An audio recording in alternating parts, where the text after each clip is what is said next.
Good morning to everyone following our adventures. I've landed in Bilbao 2 hours ago. It's 8:30 here in Spain, and I have been walking for an hour already. I do apologize for the poor sound quality. My crew is going to join me in 3 days, and I promise everything will be better recorded. So perhaps you're just going to be to put up with this. So for the practical part, I took a bus from the airport in Bilbao. The reason we flew here is because it was the cheapest flight. The bus takes you to the center, costs €3, and from there you can just walk. I'm using the Camino Norte application to look at the map, because going out of Bilbao, the way isn't very clearly marked. And also there are 3 different ways to take out of Bilbao. I'm using the one on the East River Band. And this morning I don't have any answers for you, but I have some very, very good questions. So why am I doing this? Why did I wake up at 2 in the morning while recovering from the flu? It's not COVID, I tested. Pack up all my stuff and fly to Spain and start walking. Why?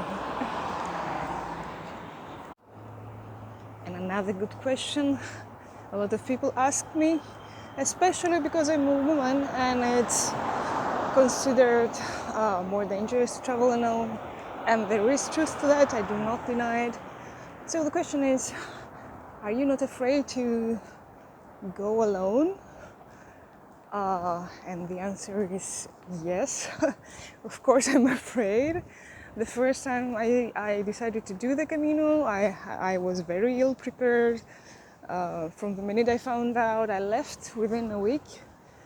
So, especially because I took the wrong train, I thought I had to take another train and switch, but my final destination, Ponferrada, was actually a stop from the first train. So I jumped onto the train when I had to stop, and I had absolutely no idea what I was doing, where I was going. Was I afraid? Yes, I was freaking out for at least 2-3 days before. I couldn't sleep. I was thinking, this is crazy, you're never going to do it. You go into the unknown. Why? I was whining to all my friends. And the 6th time is maybe milder, but I was still afraid. It's just that I know that sometimes you just have to ignore those voices, because they're always going to be there. They never stop. You just have to not listen to them. And I think the most important thing when taking any risk is to calmly and logically evaluate if there is any truth to the matter. So are your fears valid? Is something going to happen to you? Or is it just that you've done this before? Or, you know most of what there is to know, and you're going to a civilized country, and if anything happens, you'll figure it out. But the minute I arrive, the minute I take this step, the first step, I have never ever regretted it, and all the fear goes away, and there's just calm and pure joy.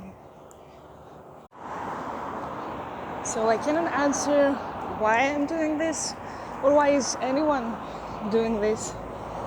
It will take more than 2 weeks and probably the whole documentary to maybe arrive at an answer that will make sense to all of you. But I can tell you one thing, I did not do this to video blog.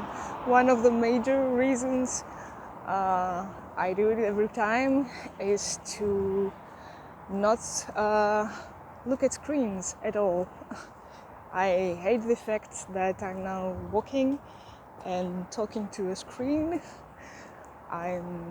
Every time somebody walks by, I try to stop the video because I think taking selfies and talking to a phone is pretty damn ridiculous. But I thought it was important enough to do this and sacrifice a large part of the experience and the self-reflection of the Camino to share this with people that maybe don't know it and need it in their lives.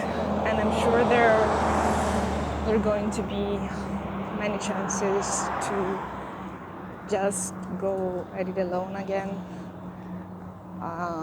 and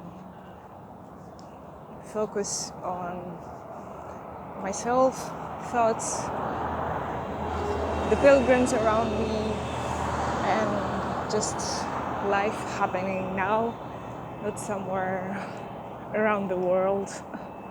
It's a bit unnerving, feeling watched. But again, I think it's important enough. So I will do it for you all. Have a great day, everyone.